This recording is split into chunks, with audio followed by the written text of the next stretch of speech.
Bueno, continuamos entonces ahora de lo más profundo de nuestra Tierra. Emerge sobre la superficie esta nueva estructura, este nuevo ser, que va a ser el que va a dar el impulso hacia lo nuevo.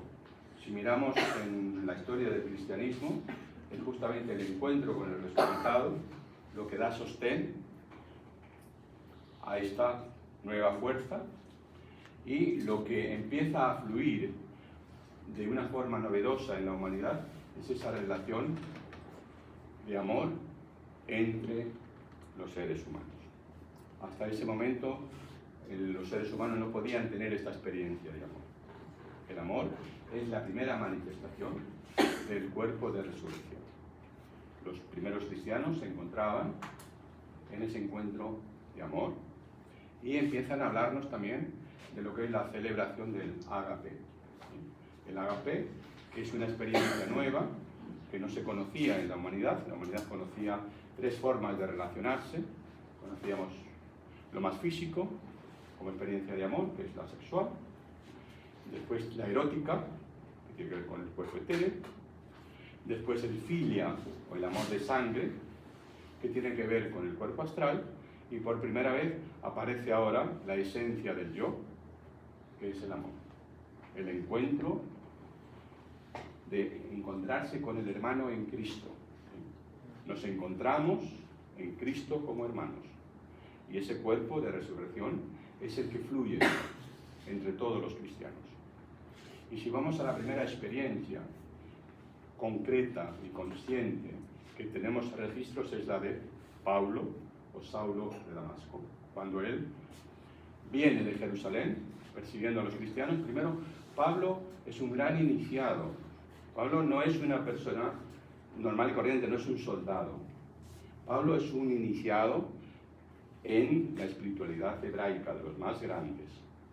Y tiene esa misma situación que no puede entender que el Mesías haya venido de esta forma como estos cristianos lo están manifestando. Él lo esperaba, como lo esperaban los hebreos, con poder, ¿no? con rey, con fuerza, ¿no? Y esto es lo que él siente, Pablo, que estos cristianos están no solamente haciéndose un daño a sí mismos, sino que están corrompiendo también a la vida del pueblo judío, ¿no? Extendiendo este daño a toda la esfera del pueblo judío en la religión. Por eso él los persigue. Y cuando va a Damasco y tiene esa visión, ese encuentro, se encuentra con el resucitado, escucha esas palabras famosas: Saulo, Saulo, ¿por qué me persigues?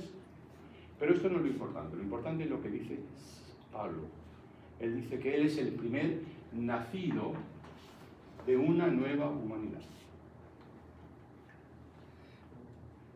¿Sí? Y que su origen, su nacimiento, está vinculado con el nuevo Adán y no con el viejo Adán. El nuevo Adán, Pablo se refiere a Cristo resucitado, al cuerpo de resurrección, como el nuevo Adán, del cual toda la humanidad del futuro debe nacer. Y él dice: yo soy el primer nacido de esta humanidad. ¿Sí? La vida de Pablo no fue fácil, todos sabemos. Tuvo que pasar de perseguidor a defensor. No fue fácil para él. Pero bien, esto sucedió en esos primeros momentos del cristianismo. El cristianismo se extendió por esas fuerzas del corazón. Les dije que la época, nuestra época, la quinta época, o sea, todo lo que es la época post-atlante, desde la antigua India hasta que termine la guerra de todos contra todos, es el desarrollo de las fuerzas del corazón. ¿Sí? Que la fuerza de la mente fue la Atlántida, las fuerzas de la voluntad, la Lemuria, las fuerzas del corazón, nuestra época, de la India hasta que termine. Entonces ahí se manifiesta. Y esto empieza a generar, por supuesto, una serie de desequilibrios en cuanto a cómo cada uno se relaciona con este ser al que ama. La disonancia entre los distintos apóstoles se justifica solamente por la relación que cada uno puede tener. Y uno de los que más discordancia produce es la situación entre lo que es la roca, sabemos quién es la roca, Pedro, y lo que es, en este caso, si ustedes quieren, Juan, ¿sí? Y también María Magdalena, ¿sí? El elemento femenino. De María Magdalena es una personalidad, un personaje que tenemos que entender porque también nos han confundido mucho y nos van a seguir confundiendo. ¿Sí? O sea, no ha terminado el primer impulso contra esto fue el Código da Vinci, donde Jesús está casado con María Magdalena, tiene una hija y ahora la heredera de los merovingios, está en Francia, y en Francia hay un montón de iglesias dedicadas a María Magdalena. Hay parte de verdad y hay parte de mentira. Pero lo que es una parte de verdad es que Leonardo da Vinci no pinta en la Última Cena en San Juan a un hombre masculino, pinta a un ser femenino. Eso no lo podemos discutir, porque discutir eso es ir contra la evidencia. ¿Sí? ¿Y por qué se dice que Cristo amaba más a María Magdalena que al resto de los discípulos? Sin embargo, se dice que Juan es el discípulo amado. O sea, ¿qué misterio hay acá? Para entenderlo es muy claro. En la resurrección de Lázaro se resucitaron todas las estructuras del ser humano. Con Lázaro se resucitaron todas las estructuras del ser humano, incluso la física, la etérea, la astral y las tres capacidades anímicas. La capacidad anímica representada de lo femenino, que es el alma sintiente, representada en María Magdalena. La fuerza del alma racional, representada en Lázaro. Y la fuerza del alma consciente, representada en Juan Bautista.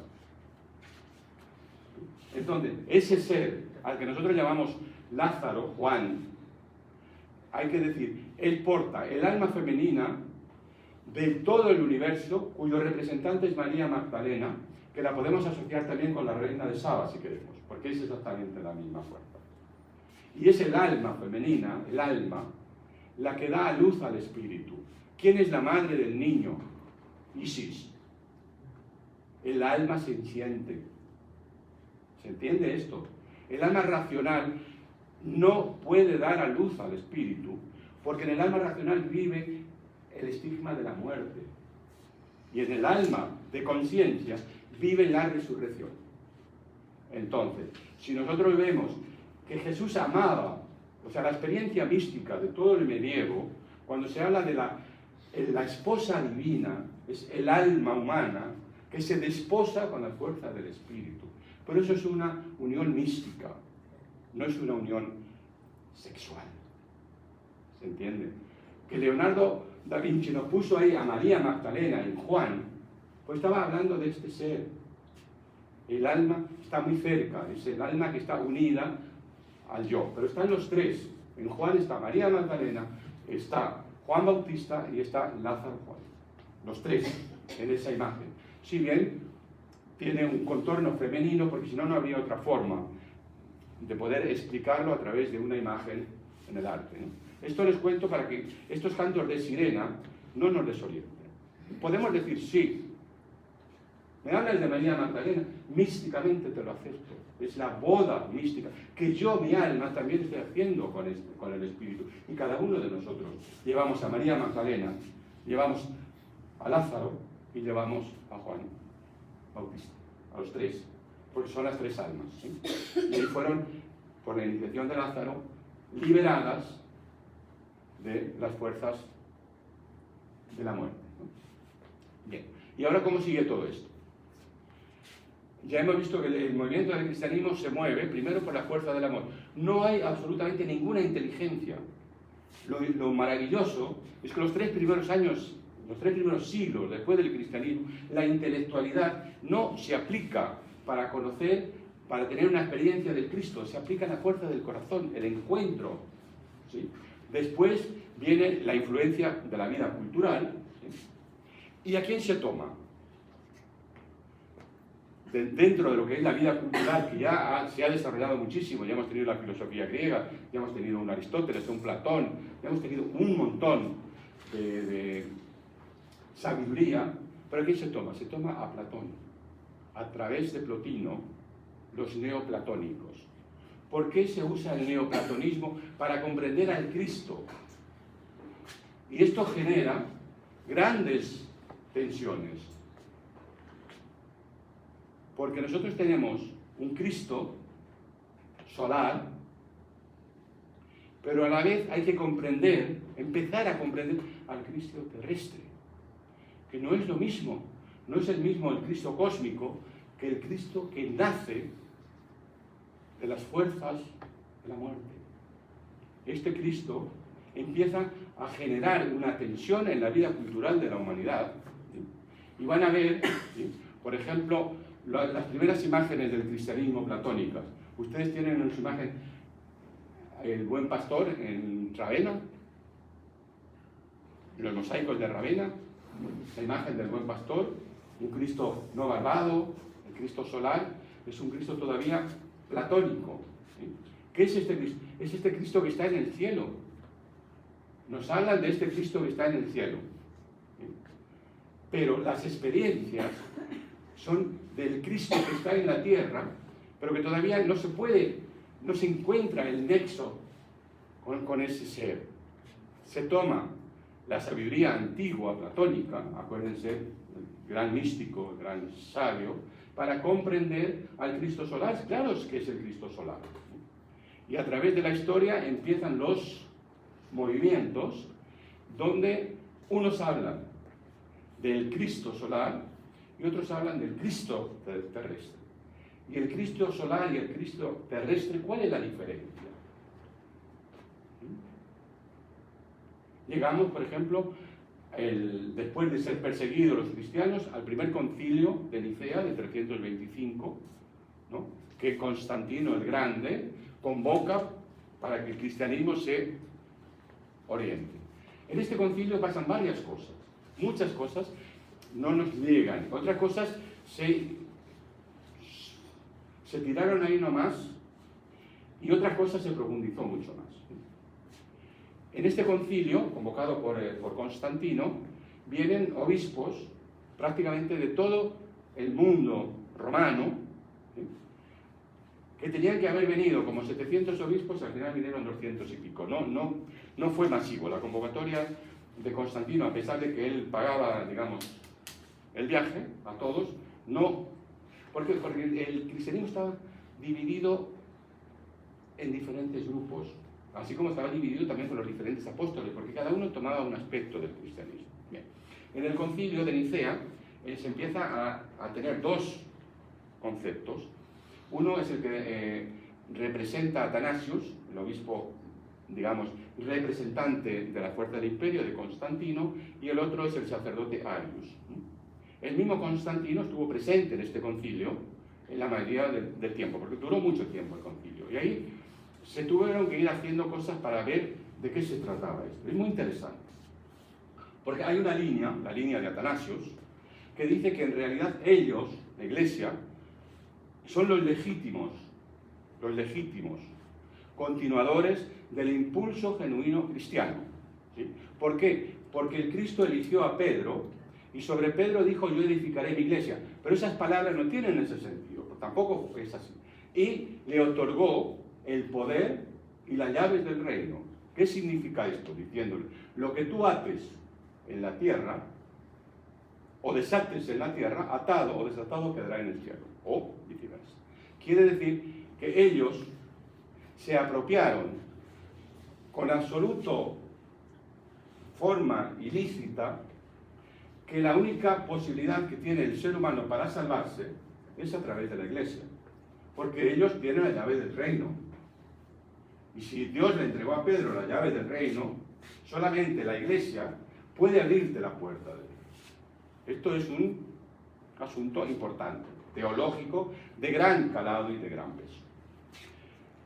Por el otro lado, estaban en la otra corriente de Arius, que sostenían que no estaban en contra de esto, pero así, en forma socavada, sostenían que en realidad, porque el Cristo se hizo hombre, vivió como hombre, experimentó como hombre, le dio a cada hombre la oportunidad del vínculo directo con él sin necesidad de un mediador. Nosotros, ¿en dónde estamos? Yo, más bien en la corriente de Arius, ¿no? Ustedes no sé si están en la corriente de Arius. Yo, en la corriente de Arius. Pero ¿quién tiene el poder? El poder lo tiene la Iglesia, el Estado.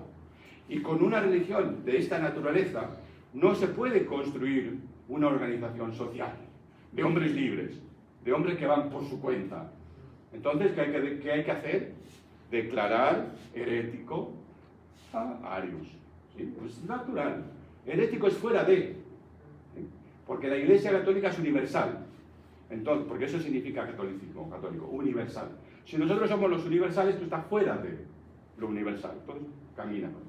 Que no hubo tantas persecuciones. Después vienen las persecuciones. Poco a poco después vienen las persecuciones primero con los maniqueos, los cátaros, los albigenses, los templarios, bueno, todo lo que la Iglesia ha ido haciendo desde este contexto. ¿No? Porque esto se termina de resolver en el Concilio de Constantinopla, en el 385, donde otra vez se vuelve a ese problema que tiene que ver con el Espíritu Santo. El famoso... no me acordaré ahora. La palabra no me quizá bien. Donde una parte de la Iglesia sostiene que el Espíritu Santo fue enviado por el Padre. ¿Sí? Desde el principio de los tiempos, el Espíritu Santo, el filioque, el famoso filioque que se tiene que resolver, ¿no? Y entonces otra corriente dice, no, que hay un Espíritu Santo enviado por el Hijo, porque Cristo dijo, se enviará el Espíritu Santo revelará la verdad y la verdad os hará libres. Entonces estamos hablando del mismo Espíritu Santo. ¿Quién tiene razón? Como no se ponen de acuerdo, entonces buscan la compensación, establecer el famoso filioque, que es así como dicen estos, pero también es así como dicen los otros. Es decir, que el Espíritu Santo puede ser enviado por el Padre y puede ser enviado por el Hijo. Pero ¿cuál es la diferencia?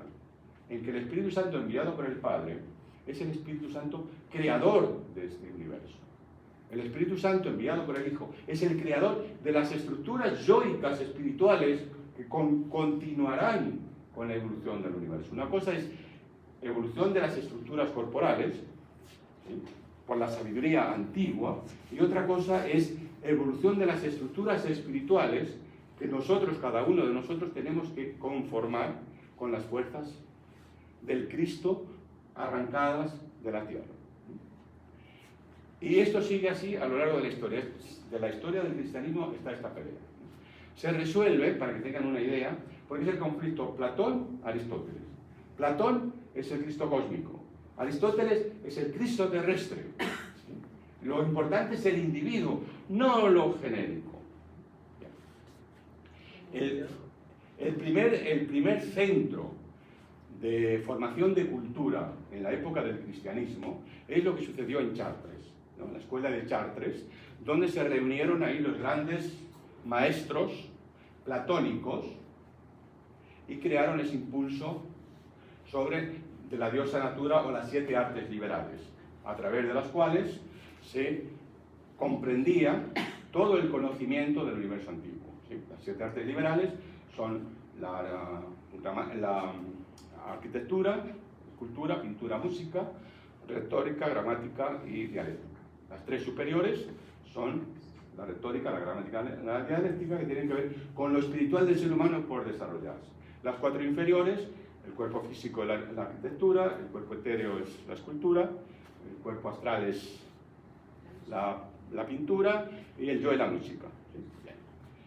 Pero, ¿quién es el gran maestro de Chartres? Que son los grandes constructores de las catedrales del medievo, del arte gótico, ¿no? De ahí surge ese impulso del gótico. El gran maestro es Alanus ab Insulis. Alanus ab Insulis es la encarnación de Platón. ¿Sí? Bien. Este buen Platón, un día, decide que ya es hora de que la humanidad pueda comprender el misterio de la Santísima Trinidad. Que ha llegado el momento en que este misterio tiene que ser revelado. Entonces él anuncia, con todo su pompa, es el gran Alanus, amigo de Bernardo de Clarabois, o sea, son la flor innata de la cultura europea, anuncia que va a ir a la Sorbonne y ahí va a revelar el misterio de la Santísima Trinidad, el gran Alanus. Esto mueve a toda Europa, a todos los príncipes de la Europa culta, me refiero, porque los plebeyos todavía, pero y todos los príncipes se movilizan a París porque van a escuchar por primera vez el gran Alanus, la lumbrera más grande que existe, va a revelar el misterio de la Santísima Trinidad. Entonces, nadie se lo quiere perder. Y Platón se encamina, bueno, Alanus se encamina, hay que verle, yo me lo imagino vestido con sus togas, así, caminando, ¿no?, por el Sena, yendo hacia la Sorbonne con su porte majestuoso, y va pasando cerca del Sena y hay un niño. Y hay un niño que tiene un cazo y está sacando agua del río y la metiéndola en un agujero. Y entonces el gran Alanus se sorprende, ¿no?, y le pregunta, ¿qué estás haciendo? Ahí dice, no, estoy vaciando el Sena en mi agujero. Pobre, ¿no?, criatura, dice el gran Alanus, y se va. Entonces el niño le dice, pero una cosa quiero decirte, que yo voy a meter al Sena antes en mi agujero a que el gran Alanus revele el misterio de la Santísima Trinidad.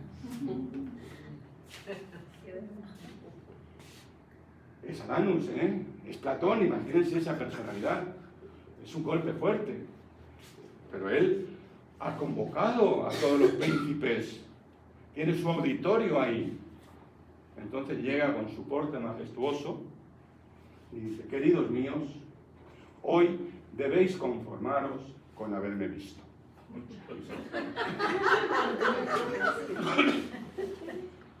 ¿Y a dónde se va? A criar puercos. Se va de porquerizo. Se va con su amigo Bernardo de Clarabois y se pone a criar puercos de porquerizo. ¿Sí? ¿Por qué? Porque se dio cuenta que ese niño era el Cristo, quien le dijo, oye, de soberbia, bájate, ¿sí? No es este el camino. Y es interesante que Rudolf Steiner nos cuenta que cuando estos platónicos de Chartres están escarnando, los aristotélicos están encarnando y se encuentran en el mundo espiritual y tienen un encuentro entre los maestros platónicos y los maestros aristotélicos. Y los maestros platónicos, Alanus le dice a Aristóteles, porque Aristóteles está encarnando, mira, nosotros no podemos ya conducir la vida cultural de la humanidad. Nuestras capacidades no alcanzan para la época que viene. Estas capacidades las tenéis que hacer con vuestras capacidades aristotélicas. Nosotros no. Y dice Steiner que entregan la posta de la conducción de la humanidad los aristotélicos a los platónicos. Y ahora los aristotélicos encarnan. Y otra vez tenemos al gran aristotélico, que es Tomás de Aquino, ¿sí?, el gran tomista, que él tiene también que enfrentar una situación similar a la de Platón con la revelación de la Santísima Trinidad. El Papa le encarga a Tomás de Aquino que justifique por medio de la razón la evidencia y la realidad de la transustanciación. Como que el misterio de la transustanciación es un hecho fáctico, que es real. Y como él está sometido a la voluntad papal, no le queda más remedio que asumir la tarea. Y cuenta Reginaldo. Reginaldo es su asistente, su secretario. ¿Sí? Sabemos quién es. En esa encarnación es Ita Beckmann. Y Tomás de Aquino es Steiner. ¿Sí? Entonces, Tomás de Aquino, dice Reginaldo, que agarra un montón de papeles y se encierra en una pequeña capilla. ¿Sí? Era un hombre grande, ¿no? El buey mudo lo llamaban. Y se pone a escribir,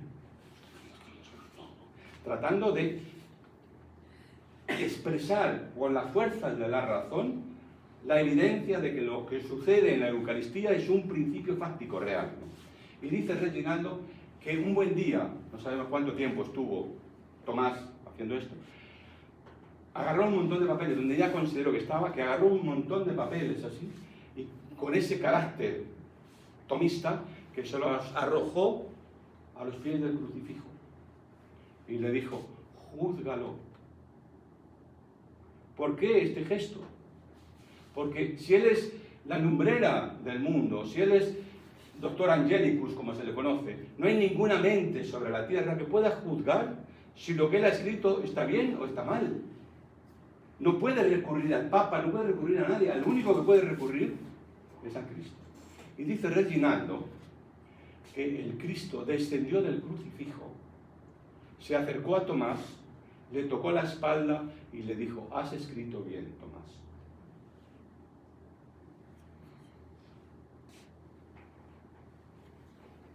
Has escrito bien, Tomás. Hace unos años, unos 20 años, en el norte de España se apareció la Virgen. La Virgen se aparece por muchos lugares, y en estos tiempos marianos cada vez más. Pero hoy se apareció en Garabandal. Y un buen día trajo un mensaje diciendo que su hijo no descendía al cáliz de un sacerdote indigno. Mi hijo no desciende al cáliz de un sacerdote indigno. Claro, lo primero que todos hacemos es juicio moral, todo lo que quieran. Ningún cura es... Todos son una... ¿Sí? Claro, generó mucha confusión. Y entonces la Virgen tuvo que intervenir y dijo, pero indigno es aquel que siendo investido para realizar un acto, no cree en lo que está haciendo. Eso es lo indigno. Si un sacerdote que ha sido investido para llevar adelante, para realizar el misterio de la Eucaristía, la transustanciación, si él no cree que ahí, en esa sustancia, se está produciendo un hecho místico, entonces es un sacerdote indigno, porque a él no creer, ese ser no puede encarnarse. Y entonces a su comunidad, que viene a tomar un alimento espiritual, le está dando piedras en lugar de pan. Eso es lo indigno. No lo ético, moral, que todos tenemos enormes falencias en todo eso. Pero estamos investidos para hacer algo. Y eso que tenemos que hacer, tenemos que ser dignos. Bien. Entonces, esta polaridad donde ven cómo lo aristotélico se engancha en la realidad del mundo, ¿no? Y lo platónico todavía queda. Y como lo platónico no pudo seguir y ahora pasa a lo aristotélico. ¿Y lo aristotélico qué significa? Que viene el punto donde Tomás muere.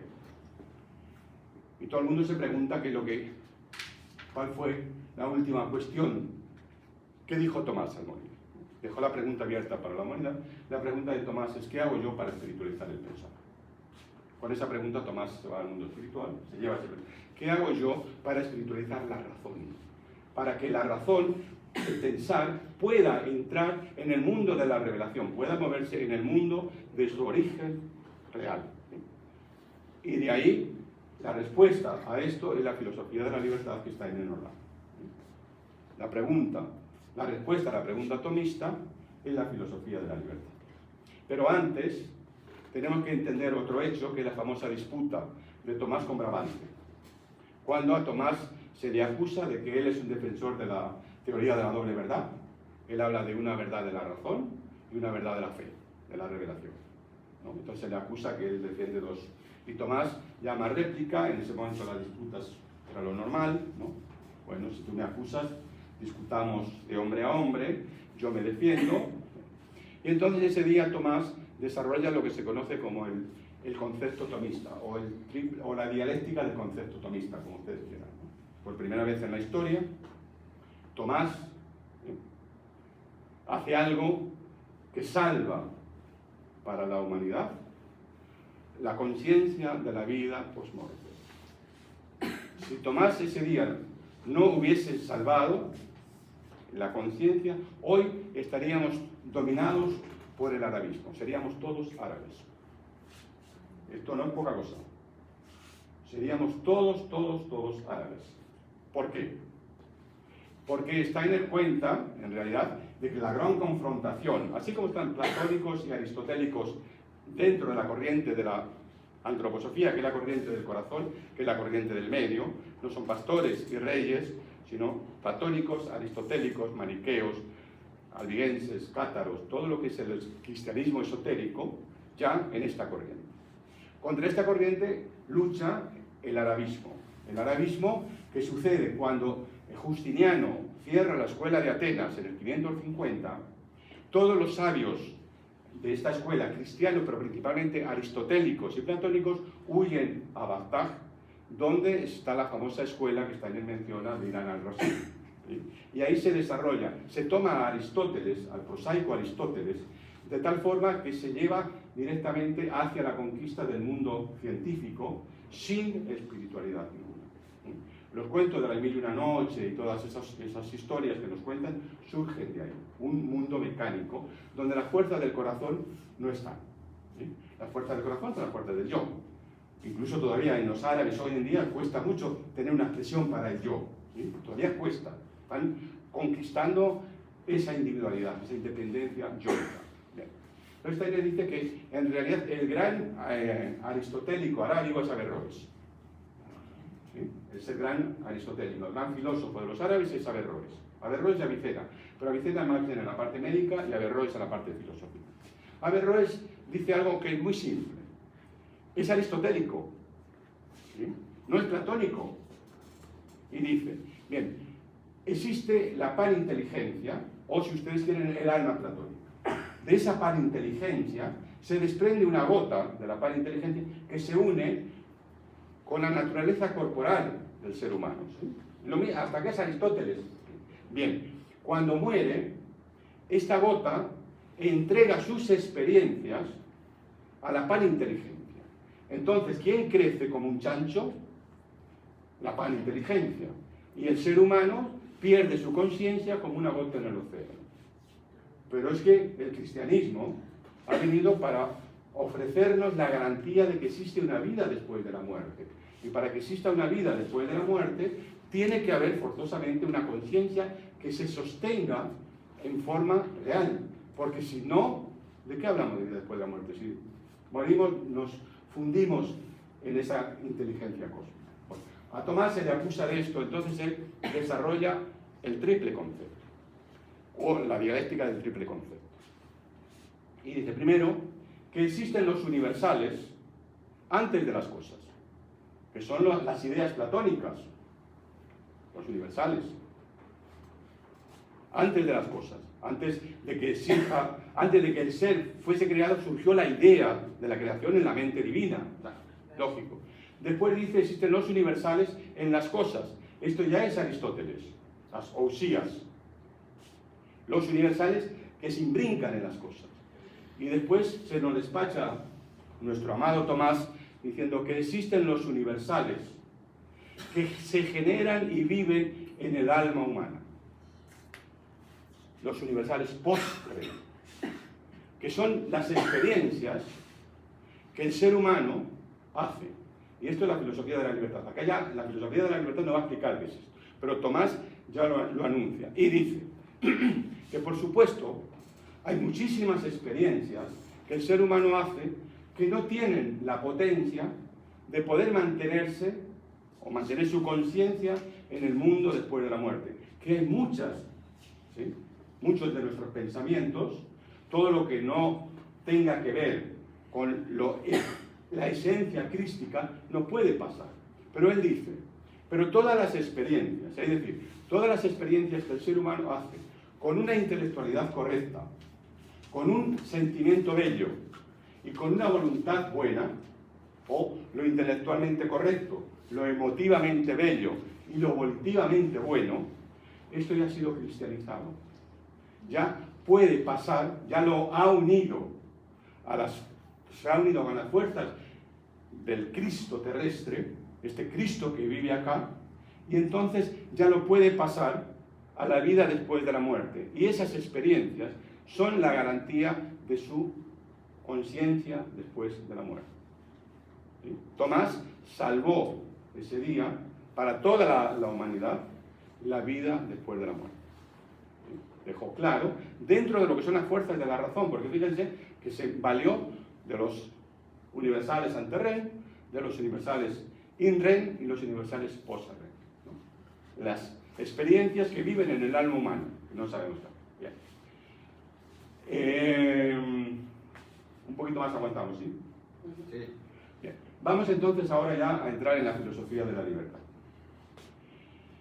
Tomás, como le dije, se lleva esta pregunta, vuelve al mundo espiritual y se encuentra en su propia biografía con la pregunta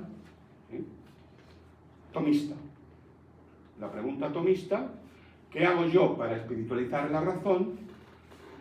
Surge en el joven Steiner alrededor de los 18 años, cuando se encuentra con su maestro, el primer maestro Rosacruz, del cual nos cuenta muy poco en su autobiografía, y el maestro Rosacruz le dice que para vencer al materialismo, la única manera es introducirse dentro de su piel.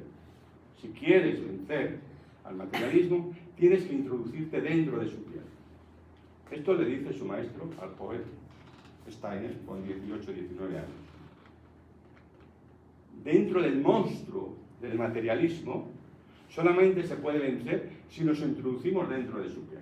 Es decir, si nos ponemos el cuchillo entre los dientes y nos metemos de cabeza ahí y nos abrimos, esa maraña la despejamos, ¿no? Pero hay que entrar con el cuchillo entre los dientes, si no, el materialismo nos confunde. ¿Por qué nos confunde el materialismo? Nos confunde porque hay una realidad, ¿no?, de que el mundo espiritual tiene que dejar que el ser humano enfrente sus tareas en soledad.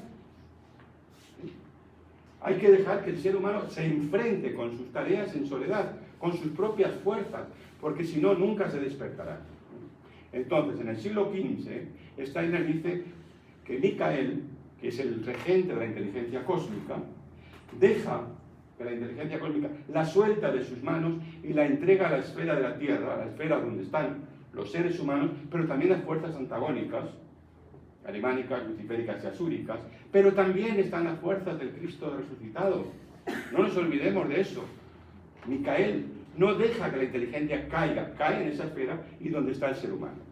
Y acá dice que en realidad Micael abandonó a los suyos, a los realistas, a Tomás de Aquino, a los escolásticos, y se fue con los nominalistas. Los nominalistas son los árabes, el arabismo. ¿Sí? Micael se retira de la inteligencia, deja que fluya, y dice que permitió que el arabismo vaya. El arabismo es el primer impulso científico que surge en la historia de la humanidad a través de Bacon de Verulam, ¿no? Bacon de Verulam, lo conocen, es el gran científico inglés, que sostiene que en realidad lo que es lo usía aristotélico no tiene sentido, que eso no es cierto, que las cosas son cosas y que no tienen ninguna trascendencia del ser. Por lo tanto, como son cosas, yo puedo agarrar a un animal, puedo agarrar a una persona, puedo agarrar a una planta, llevarla a mi laboratorio y causarle todo el daño con fuego y ácido para descubrir su secreto, porque no pasa nada, ¿sí? Es decir, él dice que a la naturaleza hay que arrancarle el secreto a fuego y ácido. Una forma, hoy en día es la forma científica que tenemos, no nos asustemos, así se investiga, ¿sí? O sea, así, y no les importa si son humanos, son animales. Cuando uno va al laboratorio no tienen escrúpulos. Bueno, pero entonces empieza a venir desde Inglaterra, ¿sí? Y no es casual que venga desde Inglaterra, porque Inglaterra se separó en el siglo XVI de la Iglesia de Roma, ¿sí? Y el buen Enrique VIII se arrogó el poder real y el poder sacerdotal. El jefe supremo de la Iglesia de Inglaterra es el rey, señores. ¿Sí? Lo que era antiguo, antiguamente estaba correcto, pero lo que era correcto antiguamente es incorrecto en el tiempo actual. Entonces, desde ahí, Inglaterra se comporta en el mundo como se comporta, porque para los ingleses todos nosotros somos conejitos de indias, no somos todavía, no tenemos, ellos son, ¿no? Bien. Lo acabamos de ver ahora con Triunfo, los americanos, que es en la misma línea, ¿no? Pero ¿qué dice? Después viene entonces el desarrollo de lo que son las ciencias naturales. Las ciencias naturales que van a tener su principio en Bacon de Berulan, que van a continuar con Locke y que van a terminar con Hume, con lo que es el empirismo. El empirismo, que es el nominalismo exacerbado. Por ejemplo, Hume, que es el gran filósofo, dice, ¿qué es lo intelectual? Dice que lo intelectual es, nosotros percibimos el mundo, nos hacemos una imagen del mundo, nos hacemos una representación del caballo, y esa representación que nosotros tenemos es lo intelectual, nosotros creamos lo intelectual. Pero lo intelectual es lo espiritual, imagínense. La intelectualidad es la suma de todas nuestras representaciones.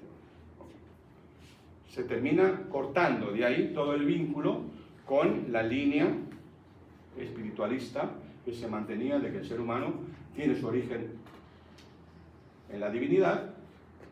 El empirismo empieza a tallar diciendo donde el ser humano no tiene un origen divino, sino que es un origen terrestre. Meramente, así lo dice Hume, el ser humano es una tabula rasa cuando nace. No tiene pasado ni tiene futuro. Tiene un camino que va desde que nace hasta que muere. El empirismo se mete dentro de Centro Europa, se enfrenta con el cartesianismo, con el racionalismo de Descartes, y en el medio, ¿a quién tenemos? A Kant. El gran Kant, que es el que lleva a una situación totalmente desbordada todo lo que es el principio. Él dice dos cosas. Primero dice que Hume lo despertó del sueño cartesiano, donde el pensar todavía es espiritual. ¿Sí? Hume lo despertó porque el pensar es una producción, lo intelectual es una producción en base a una imagen. Y por el otro lado dice que él se convirtió en él hizo con la filosofía el famoso giro copernicano.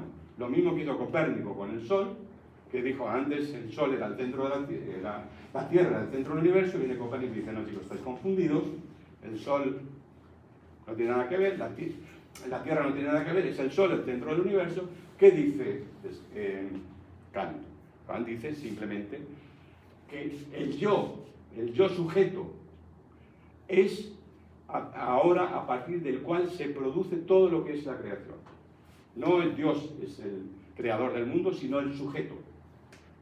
El sujeto subjetivo. Y entonces Kant escribe 3 libros.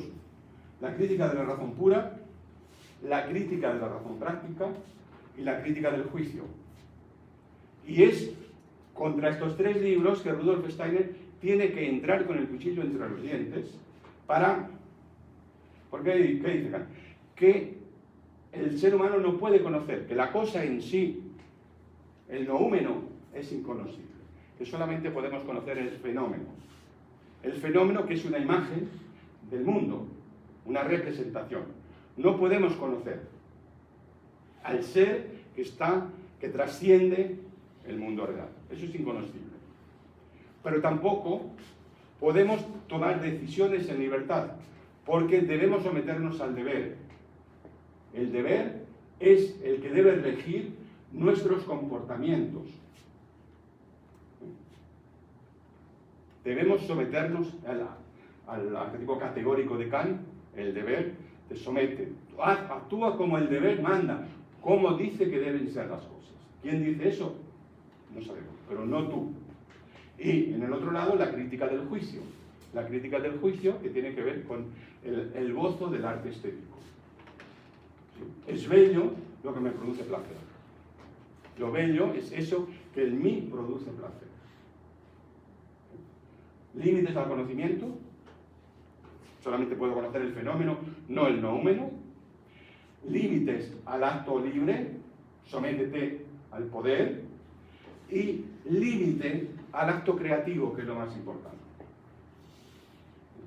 El acto creativo. Lo bello no es la satisfacción que a mí me produce el objeto. Eso no es lo bello. Porque esa satisfacción que a mí me produce el objeto, seguramente que no es lo mismo que le produce a Daniel, el mismo objeto. Eso no puede ser lo bello. ¿Sí? Lo bello tiene que ser algo distinto. Goethe lo define que la manifestación de leyes espirituales, que sin ser traídas al mundo de la percepción por medio del actuar humano, se pueden comprender. Es leyes espirituales formadoras. Eso es lo que digo. Bien. Y entonces ahora vamos a la filosofía de la libertad. Y Steiner se enfrenta con Kant. Primero, ¿qué es una representación para Kant? No voy a entrar ahora con toda la obra de Kant, porque si no nos tenemos toda la noche. No hace falta. Simplemente yo tengo una representación del mundo. Yo la cosa en sí no la puedo percibir. Lo único que percibo en mi conciencia es el fenómeno. Ese fenómeno en realidad es una imagen, una representación, que la voy superponiendo con otras representaciones. En mi conciencia se desprende ahí una serie de relaciones, ¿no? Y entonces yo ahora proyecto todo eso que he experimentado en mi conciencia como relaciones que se han ido ajustando hacia afuera, y entonces veo lo intelectual en el mundo. Steiner dice que en realidad Kant, lo intelectual es una proyección subjetiva del sujeto, del yo. Ahí está. Bueno, perfecto. Así no puedo conocer. Ahora viene Steiner y nos trae la filosofía de la libertad, que es para contestar esta pregunta. Primero, antes de la filosofía de la libertad, hay que recordar que Steiner escribe la gnoseología. O sea, este libro, La filosofía de la libertad, es el tercero de un proceso. Gnoseología, verdad y ciencia, filosofía de la libertad. Querer entender la filosofía de la libertad sin gnoseología no es posible. En la gnoseología habla de las tres ciencias. Las ciencias inorgánicas, las ciencias naturales, habla del protofenómeno, la ley que involucra a todas. Esas son las ciencias minerales, ¿no? Las ciencias inorgánicas. La ley gobierna el mundo inorgánico, está gobernado por leyes. Ese es el protofenómeno. Después habla de las ciencias orgánicas. De las ciencias orgánicas, ¿qué son las ciencias orgánicas? El arquetipo, ¿sí?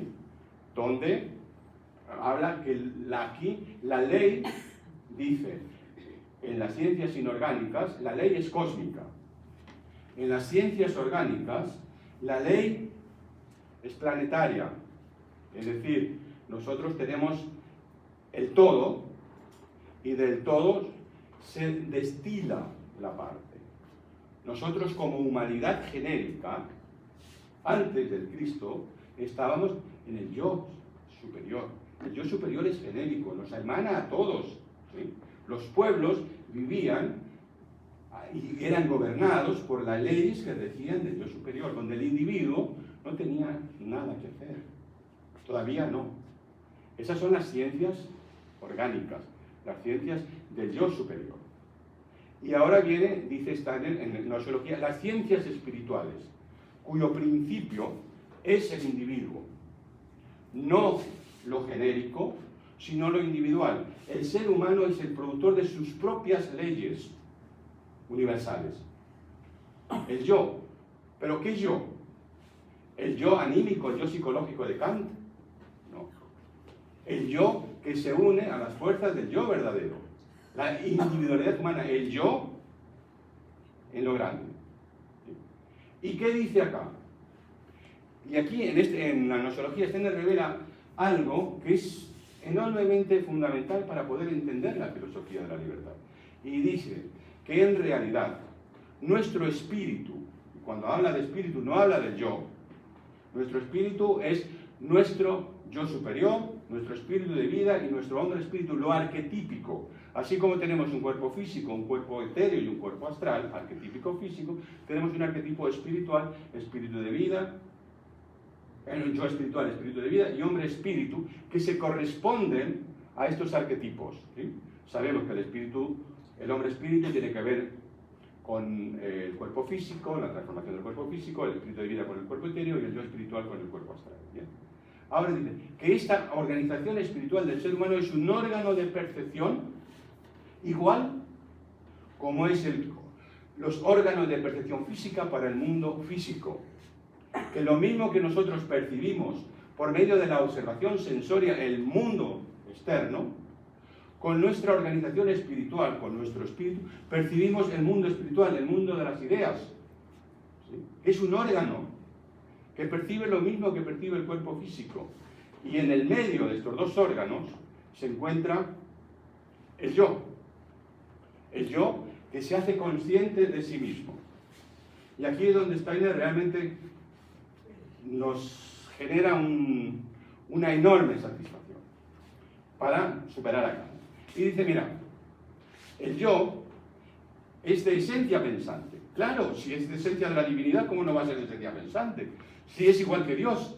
Y Dios es lo máximo que nos podemos imaginar es el pensamiento. Pero la conciencia del yo también es de esencia pensante. Pero esa conciencia del yo es el escenario que el yo observa lo que sucede. Todo lo que sucede está en nuestra conciencia, pero nosotros somos los observadores que experimentamos esa conciencia. Y entonces dice, lo que voy a decir ya saben, que en realidad en nuestra conciencia el mundo se nos revela por dos caminos independientes. Que ahí afuera, en el mundo, es una ousía, es una realidad. El yo, todavía, como yo, vive unido al mundo. Entonces, cuando yo miro un árbol, ¿sí?, yo percibo el árbol por la imagen perceptual, sensorial, lo traigo a mi conciencia, pero no hago como dice Kant, empiezo a desarrollar lo intelectual para ponerlo y después proyectarlo. No, yo me quedo como observador, veo la imagen, y ahora veo como del otro lado del mundo espiritual se une con esta imagen la idea. Pero la idea del árbol, ¿qué es? Engloba todas las ideas. Ojo, cuando yo hablo de una idea, estamos hablando de que en la idea, imagínense la idea llave, ustedes, yo les digo, tráiganme la llave. Me van a preguntar, Rufo, ¿qué llave te traigo? Porque la idea llave vive en todas las llaves. ¿Sí? En la idea árbol vive todo el mundo vegetal. Yo, sin embargo, estoy viendo un olivo. ¿Se entiende? Entonces, de ese ser vegetal, que ahí en ese mundo todavía es genérico, porque está dentro de lo yoico, no de lo individual. Solamente el yo es una individualidad. El mundo todavía está en lo general. Yo extraigo de esa idea y uno a esta forma del olivo el concepto del olivo, que ya no es una idea. Ya la idea se transforma en un concepto. Porque yo en ese momento puedo decir qué olivo es. ¿Sí? Yo he creado en mi conciencia, yo como observador, estoy creando una ousía espiritual. ¿Sí? Estoy creando lo que dice Tomás, la experiencia que vive en el alma humana. Yo soy el creador del mundo. Y dice Steiner, ahí por primera vez nos encontramos en la conciencia del hombre o del ser humano con algo real. Y ese algo real es el concepto. ¿Sí? ¿Por qué es real el concepto? Porque yo puedo decir esta silla y diferenciarla de todas las sillas. El ser humano crea conceptos y esas son creaciones nuevas. Y Steiner dice, ¿con qué derecho podemos afirmar que el mundo está completo sin los conceptos humanos? No lo podemos afirmar. El mundo sin los conceptos humanos está incompleto. Porque Daniel no es Daniel hasta que yo lo individualizo en mí como Daniel.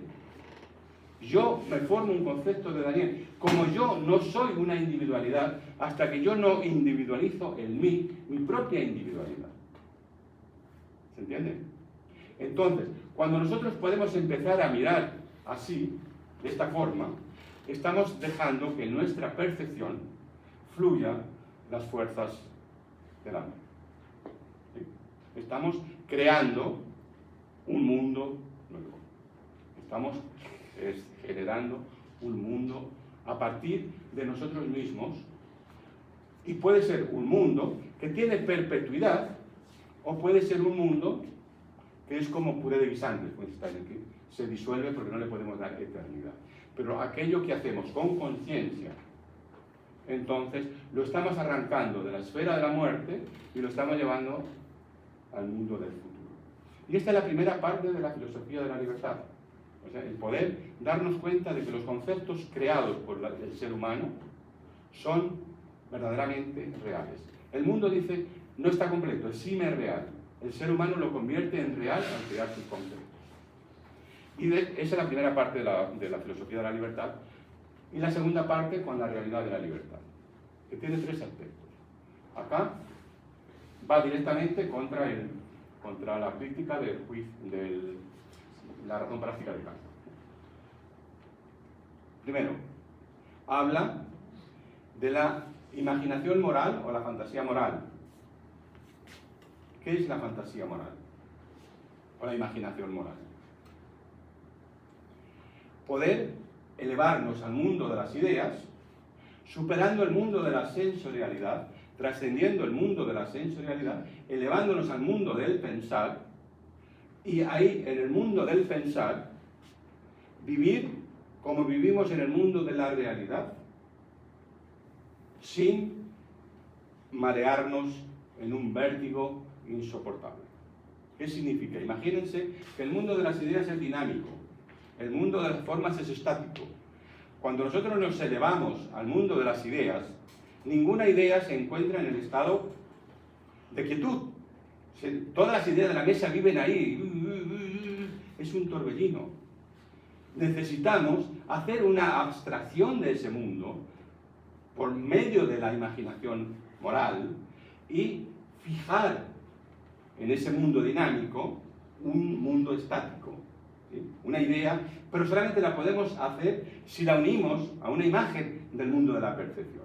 Pero necesitamos elevarnos al mundo de la fantasía moral, al mundo del pensar. Y dice Steiner, ahí es donde tomamos las intuiciones espirituales para realizar nuestros actos del mundo dinámico de las ideas por medio de la fantasía moral. Después habla de la imaginación ética, después el acto, el amor a la acción por la acción en sí. Estamos hablando, si se dan cuenta, primero del pensar, ¿sí? Y ahora nos trae a la realidad de la voluntad. Y dice que la voluntad es amor al acto por el acto en sí. Ningún condicionante me puede condicionar a que yo realice un acto libre. Es el amor al acto por el acto mismo. Y todavía dice que a lo mejor el acto puede ser malo, depende de la intuición. Si mi intuición se eleva por medio de la fantasía o la imaginación ética o moral, como ustedes quieran, al mundo del pensar, lo que yo voy a traer de ahí va a ser bueno para mí. Pero también puedo quedarme en mi corporalidad y entonces realizar actos que son egoístas. Pero el acto libre no está en cuestión de bueno o malo, sino en cuestión del acto de que yo me vinculo por medio del amor. Y la tercera es la técnica moral, que es la más difícil. La técnica moral. ¿Sí? Porque una vez que yo me he elevado al mundo de la idea, ¿sí? Que dice Steiner, que es el mundo conceptual propio, individual de cada uno de nosotros, que en el mundo espiritual es universal, es unitario. Nosotros lo experimentamos en forma individual, pero ese mundo de las ideas es unitario.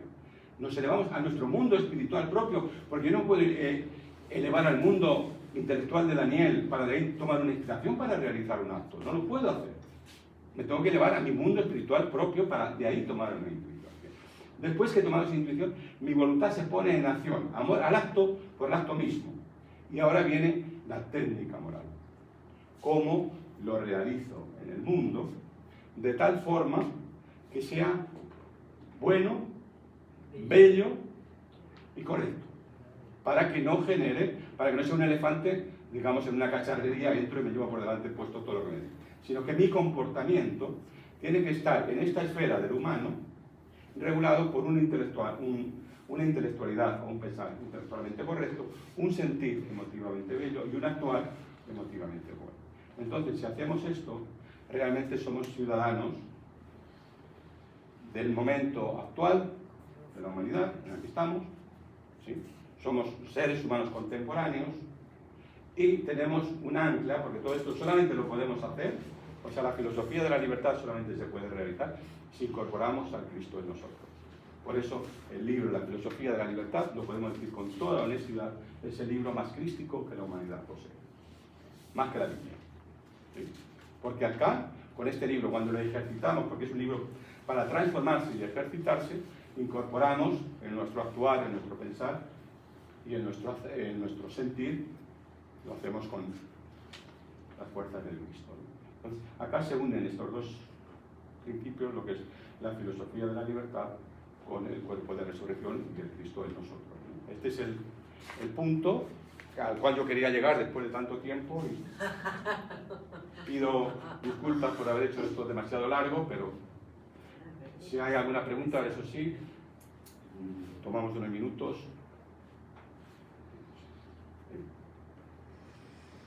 Y yo les invito a que trabajen en el libro de la filosofía de la libertad. Es el libro difícil, pero es el que tenemos realmente para autotransformarnos. ¿Pero podemos trabajar con usted, Rufo, filosofía de la libertad? Lo podemos hacer en un grupo de estudios por Zoom. Yo no estoy acá. Pero podemos... Sí, yo ya lo hice una vez. Tardamos 2 años, creo, para hacer el libro. Pero se puede volver otra vez a intentar, sí. Si hay un grupo de personas que quieran ponerlo en el mundo, lo hacemos, sí, no hay ningún problema. Es realmente el libro de todo Steiner es el más transformador.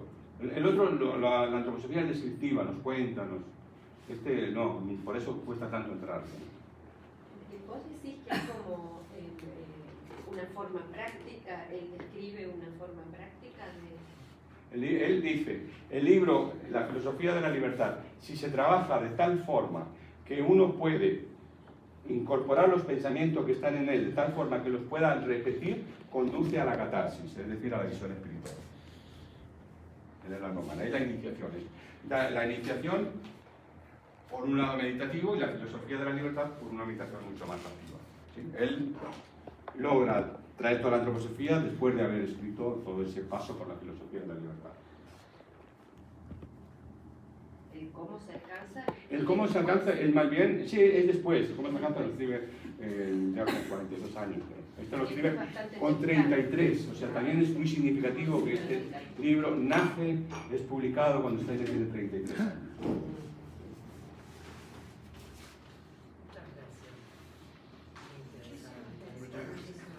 Si hay alguna pregunta, chicos. Sí, quiero preguntar.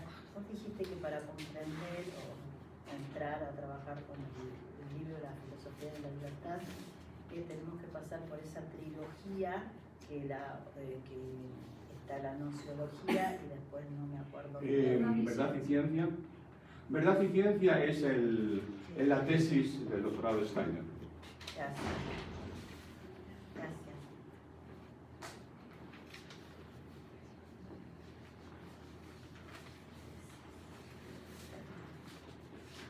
Ay, qué bella. Bueno, si no hay preguntas tampoco hay que forzarlas, ¿no? Es que quedamos todos No, es... impregnados. Sí. Lo importante, digamos, que yo creo que en esta época tenemos que agarrarnos... Sí. Hoy repetiste, o sea, cuando vos diste una conferencia sobre la Agenda 2030, nosotros hicimos una pregunta así colectiva de cuál sería el proceder de nuestro en la actualidad, incluso como antropósofos, para afrontar esos embates al yo, y dijiste que era ese verdadero amor a la libertad y el pensar puro. Y hoy lo volviste a decir, y bueno, yo te sigo con ese hilo, ¿no? Que lo tengo incluso registrado, y veo cómo ese hilo de conciencia empieza a aprender, ¿no? A unir voluntades, encuentros. Yo lo percibo, lo vivencio en la vida mía propia, en el hacer diario incluso. En las actividades más sencillas, aún sin habérmelo propuesto, eso entra a aprender porque hay una apertura en la conciencia que hace que esos filamentos, como le llamo yo, empiecen a actuar. Sí, o sea, toda la antroposofía nos lleva a esto. O sea, toda la antroposofía nos conduce a estas experiencias de la filosofía de la libertad. O sea, el hecho de que estemos leyendo antroposofía, trabajando con conceptos antroposóficos, nos está llevando a eso. Entonces, así. ¿Por qué? Porque en realidad lo que la antroposofía nos quiere traer es ubicarnos en nuestra realidad, que yo al principio dije del yo. ¿Qué es el yo? ¿No? El yo es un ser muy difícil de comprender. Pero tenemos, por ejemplo, un yo, que también en la filosofía de Steiner lo dice, que es el yo natural, o sea, el yo general, el yo, digamos, creado por Dios, ¿no? Que dice, ese es el primer yo. Después, la segunda transformación del yo es el yo cultural, es el yo que hemos creado por la cultura, ahora lo voy a aclarar un poquito desde otro aspecto, y después tendremos el yo, o el espíritu libre, que es como él lo llama, que se crea a sí mismo, que se da a luz a sí mismo. El espíritu libre, o sea, el yo natural está en la naturaleza, somos los hijos de los dioses. El espíritu cultural, el yo es el que se ha forjado a través de la propia trabajo personal. Y el espíritu libre es el último pulimento que el ser humano se tiene que dar. Nietzsche se refería a esto de otra manera. Nietzsche decía, tenemos también tres yoes. El primer yo es un camello, que carga con todo el peso, un animal que carga. La segunda metamorfosis de este yo es el león, que ruge, que se opone, que se afirma, que se consolida como yo, o sea, dentro de la vida cultural tenemos que afirmarnos como yo, y después viene la tercera transformación, que es cuando el león se transforma en niño, ¿sí? Donde todo se transforma. Bueno, estas tres transformaciones de Nietzsche son lo mismo que dice Steiner con el yo natural, el yo cultural y el espíritu libre, ¿no? El espíritu libre, que es un jugador, juega como el niño, ¿sí? Porque no actúa con las leyes que lo condicionan, sino con las leyes que como individuo él se da a sí mismo. Pero como es un ser que está vinculado con lo espiritual, entonces su actuar va a ser ético en el mundo de los hechos. No va a ser un elefante llevándose puesto todo por delante, sino su actuar va a ser correcto. Pero tiene que jugar con la misma libertad que el niño. Y acá también tenemos esos tres yoes, ¿no? El yo terrestre. Bueno, el mundo terrestre es el yo del ego, el mundo del ego, la egoidad. El mundo del yo superior es el mundo del bien y el mundo de la verdad.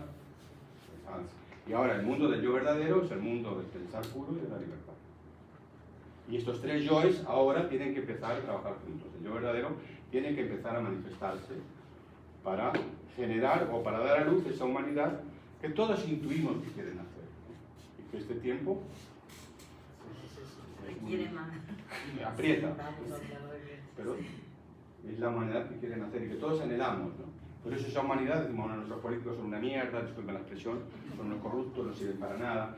No, es que ya no puede haber conductores, ya no nos pueden dominar, no nos pueden gobernar. Tenemos que ser autogobernados. ¿Sí? Tenemos que ir poco a poco a la conciencia de esa nueva sociedad donde realmente sabemos lo que no queremos. Y nos causa, o sea, ahora mismo hay miseria en el mundo y es necesario que haya miseria en el mundo, es el egoísmo humano que la permite. Es el egoísmo humano que la permite. La riqueza que existe es lo que tiramos nosotros a mediar en Argentina, que es un país pobre, alimenta a un país entero de África. Lo que tiramos. Y somos un país pobre. Imagínense lo que tiran los países ricos. Entonces, bueno, hay un egoísmo que espiritualmente no nos satisface. Estamos ahí incómodos, pero decimos no podemos hacer nada. ¿Sí? Porque todavía no se ha generado la masa crítica suficiente como para hacerlo, ¿no? Pero llega un momento en que la humanidad despierta y se van a encontrar. Pero bueno, lo dejamos acá sin demás preguntas. De Lázaro, porque me quedó ahí, Lázaro tenía tres incorporaciones. El alma sensible era de María Magdalena, el alma racional es Bautista. Lázaro, no, el alma consciente es cuando... Ok, consciente es conservador. Perdón, porque No. había quedado con la... ¿Lo tenemos? ¿Cómo lo pongo aquí? Ahí.